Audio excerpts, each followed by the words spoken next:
ये है सशक्त प्रदेश और आप देख रहे हैं एसपी न्यूज 24, सच की आवाज सच के साथ। सेंट्रल पब्लिक स्कूल ने मनाया अपना 5वां वार्षिक उत्सव समारोह। कार्यक्रम में सेलिब्रिटी गेस्ट के तौर पर उपस्थित रहे टीवी अभिनेता रोहितास गौड़। शिक्षक के मंदिर में शिक्षक पुजारी के समान तो विद्यार्थी उपासक के समान होता है। यहाँ ज्ञान के उजाले से जीवन रोशन होता है। इस क्रम में लखनऊ के चर्चित central public school sector 8 Rajnikhand में 5वां वार्षिक उत्सव हर्षोल्लास साथ मनाया गया, जिसमें टीवी चैनल के चर्चित सील भाभी जी घर पर के चर्चित अभिनेता रोहितास गौड़, उनकी धर्मपत्नी रेखा गौड़ और सेलिब्रिटी अतिथि के रूप पर शिरकत की। वह स्कूल प्रशासन द्वारा उन्हें सेंट्रल स्कूल का मोमेंटोज देकर सम्मानित किया गया। इस अवसर पर अभिनेता रोहितास गौड़ ने मीडिया कर्मियों से बात करते हुए कहा कि उन्होंने लखनऊ आकर बहुत अच्छा लग रहा है और किसी भी न किसी तरह से बच्चों से मिलने के लिए इस तरह का कार्यक्रम जुड़ने का प्रयास करते हैं।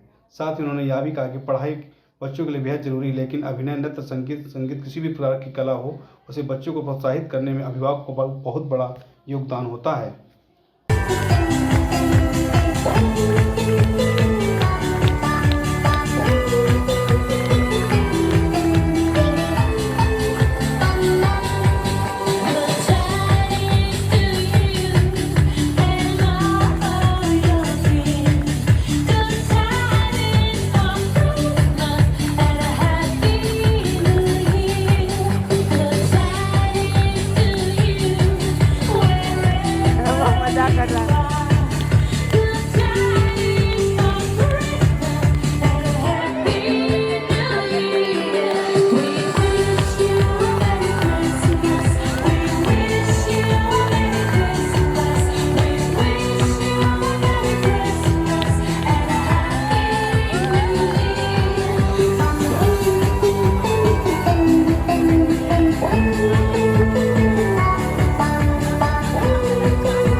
मैं पहले कई बार आ चुका हूँ और पांडे सर ने मुझे स्कूल के बच्चों से मिलवाया। जिस तरीके से यहाँ का प्रबंधन ये लोग कर रहे हैं वो अपने आप में बड़ा अद्वितीय है। मैं कई स्कूल्स में गया हूँ, बट जिस तरीके से इन्होंने अपना पर्सनल टच दिया हुआ है और जिस तरीके से केयर करते हैं वो बहुत यूनिक है। मैं बस यही कि और इस तरीके के और भी ब्रांच खोलें। मैंने बल्कि कहा कि आप गाज़ियाबाद, नोएडा, NCR में भी आइए। तो अभी इनको प्रपोजल दिया है तो जल्दी से ये लोग कह रहे हैं कि वहाँ पे खोलेंगे। तो बहुत अच्छा यहाँ पे स्कूल चल रहा है और जिस तरीके से शिक्षा दी जा रही है और ड्रामा के लिए बोला है कि कुछ नए कोर्सेज स्टार्ट करेंगे, तो वो सब बहुत बढ़िया है। और आपको बहुत बहुत शुभकामनाएँ भी हैं कि इस तरीके से आप मतलब अपनी उन्नति करते जाएँ, तरक्की करते जाएँ और संस्थान को आगे बढ़ाएँ। बचपना याद आता है। मैं पहले कई बार आ चुका हूँ और पांडे सर ने मुझे स्कूल के बच्चों से मिलवाया। जिस तरीके से यहाँ का प्रबंधन ये लोग कर रहे हैं वो अपने आप में बड़ा अद्वितीय है। मैं कई स्कूल्स में गया हूँ, बट जिस तरीके से उन्होंने अपना पर्सनल टच दिया हुआ है और जिस तरीके से केयर करते हैं वो बहुत यूनिक है। मैं बस यही कि और इस तरीके के और भी ब्रांच खोलें। मैंने बल्कि कहा कि आप गाज़ियाबाद, नोएडा, NCR में भी आइए। तो अभी इनको प्रपोजल दिया है तो जल्दी से ये लोग कह रहे हैं कि वहाँ पे खोलेंगे। तो बहुत अच्छा यहाँ पे स्कूल चल रहा है और जिस तरीके से शिक्षा दी जा रही है और मैं यही कहना चाहूँगा कि अगर मेरे आगमन से स्टूडेंट्स को कुछ प्रेरणा मिलती है और मिली है तो ये मेरे लिए बहुत सौभाग्य की बात है। मैं लखनऊ यूँ तो पहली, दूसरी, तीसरी बार आया हूँ। एक बार हम भाभी जी घर पर है कि पूरी टीम के साथ यहाँ आए थे जब हमने स्टेज पर एक स्किट भी प्रेजेंट किया था। उसके बाद ये दूसरा मौका है और ख़ासकर स्कूलों में जाना हमारे लिए ये और भी बेहतर बात है, क्योंकि हम अपने एक तरह के हम इसको एक मिशन के तौर पर लेते हैं। मैं और रेखा, हमारे लिए एक मिशन है बच्चों के बीच में जाना, उनके साथ मुखातिब होना, उनसे रूबरू होना और उनको नई नई बातें बताना जिससे उनको उनके करियर में फ़ायदा हो। तो ये एक मिशन है जिसके तौर पर मुझे यहाँ आकर बहुत अच्छा और बहुत स्पिरिचुअल महसूस हो रहा है। सर, आज एक सोशल मैसेज भी है, जैसे कहते हैं कि एसिड सर्वाइवर्स को यहाँ पर इंट्रोड्यूस मतलब मिल रहे हैं, इनिशिएटिव लिया है स्कूल ने, उसके लिए क्या कहेंगे सर? क्या लिया इनिशिएटिव? सर, जो एसिड सर्वाइवर है उनको यहाँ पर बुलाया गया है। यहाँ पर बहुत बड़ी मुहिम है और हमारा तो पूरा सहयोग आप लोगों के साथ है और इस तरह के कार्य होने चाहिए, सिर्फ स्कूल लेवल पर ही नहीं बल्कि नेशनल लेवल पर भी हम लोगों को ये एक बड़े लेवल पर इंटरेक्शन होते रहना चाहिए, ताकि हम इन लोगों को कॉन्फिडेंस दें और जीवन के प्रति एक सकारात्मक दृष्टिकोण अपनाने के लिए इनको प्रेरित करें।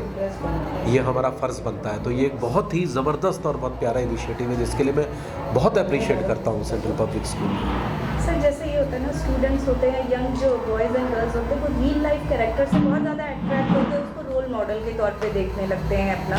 तो आप रियल लाइफ में उनको क्या मैसेज देना चाहेंगे as an actor? As an actor मैं ये मैसेज देना चाहूँगा कि आज का जो दौर है वो बहुत प्रोग्रेसिव सोसाइटी का दौर है, और पहले हमारे अभिनय की लाइन को बहुत अच्छा माना नहीं जाता था, अगर आपने देखा होगा, या थिएटर रंगमंच को एक अच्छी दृष्टि से नहीं देखते थे।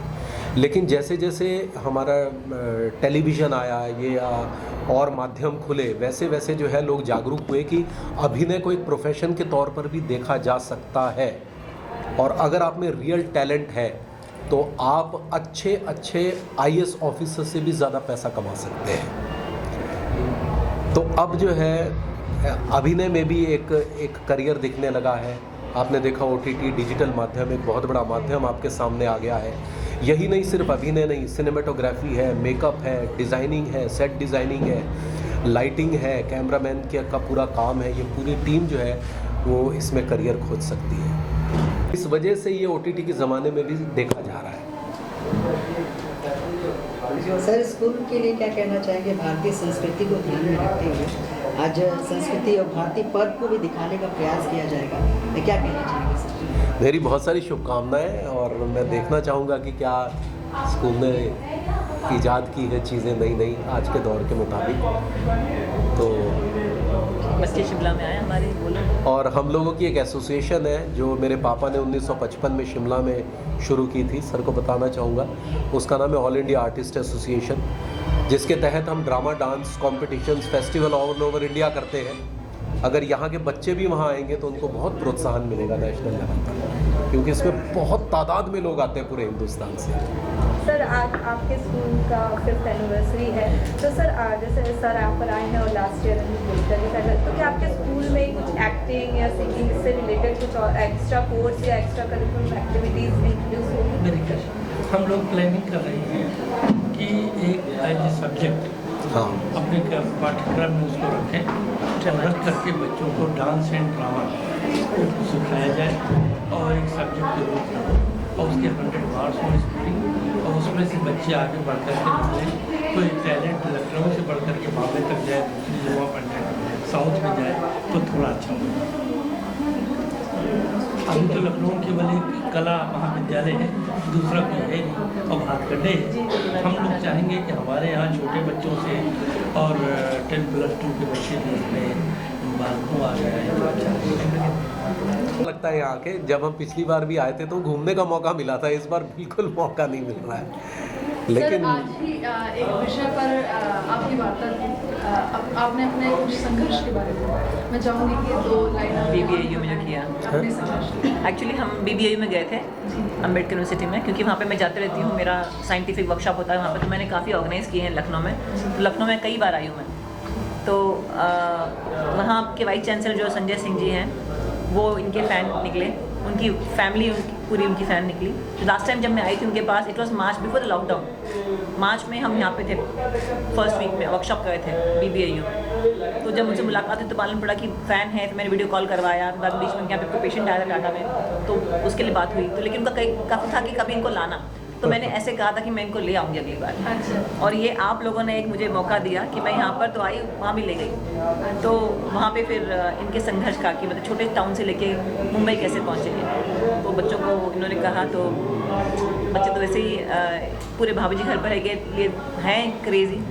तिवारी को देख के बड़े खुश हुए, and they very impressed with him. वैसे भी रियल लाइफ मिले हैं आज। सो वो स्टोरी BBAU की। आप बताइए अपने संघर्ष के बारे में। नहीं, संघर्ष ये था कि शिमला से करियर शुरू किया था, और पहले एमेचर थिएटर किया करते, जिसे शौकिया रंगमंच कहते हैं। मेरे पापा ने, जैसे मैंने बताया, एसोसिएशन शुरू की थी, बस तभी से शुरू हुआ। लेकिन मैं इसको प्रोफेशनल स्तर पे अपनाना चाहता था, मैं इसकी स्टडी करना चाहता था। तो मैंने नेशनल स्कूल ऑफ ड्रामा में अप्लाई किया, मेरा 86 में सिलेक्शन हुआ। फिर मैंने 3 साल का बाकायदा इसका एक डिप्लोमा किया एक्टिंग का, और उसके बाद मैंने 4 साल national school of drama repertory company में प्रोफेशनल थिएटर किया, बिल्कुल हार्डकोर प्रोफेशनल थिएटर जो होता है। तब फिर हम बम्बई गए। तो ये एक बहुत लंबी स्टडी और जर्नी रही है जिसके तहत हम यहाँ तक पहुँचे हैं। मैम, आपसे मैं पूछना चाहूँगी, आज स्कूल में आपको इनवाइट किया गया है एक एसिड सर्वाइवर के तौर पे, आपको कैसा लग रहा है आज स्कूल आके? मुझे बहुत अच्छा लग रहा है, क्योंकि सीरियसली जब भी मैं कोई कॉलेज में जाती हूँ तो मुझे अपना कॉलेज याद आने लगता है, क्योंकि कॉलेज लाइफ बहुत अलग होती है, बहुत फ़नी होती है। तो उसके फ़नी के साथ साथ हमारी स्टडी भी बहुत अच्छे से होती है।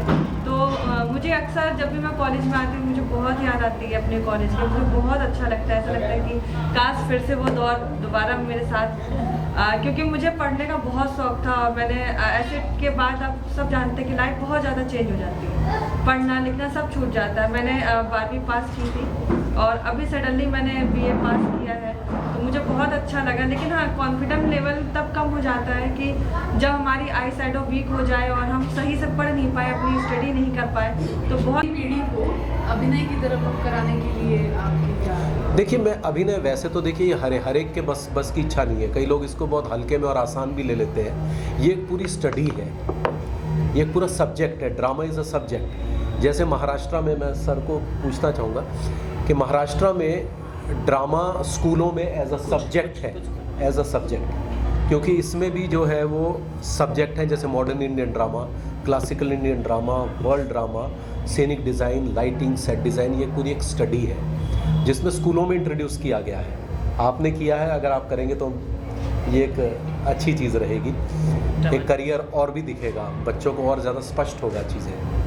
तो सर, आप काफ़ी टाइम से इस इंडस्ट्री में हैं, तो पहले के जो सीरियल्स हैं और आपके जो सीरियल्स बनते हैं तो क्या डिफरेंस है, और आपको लगता है कि जो आज के सीरियल्स हैं वो बच्चों पर क्या असर दे रहे हैं? देखिए, DD1 के ज़माने में जो काम हुआ करता था, मैं तो तब से ही काम कर रहा हूँ अब तक।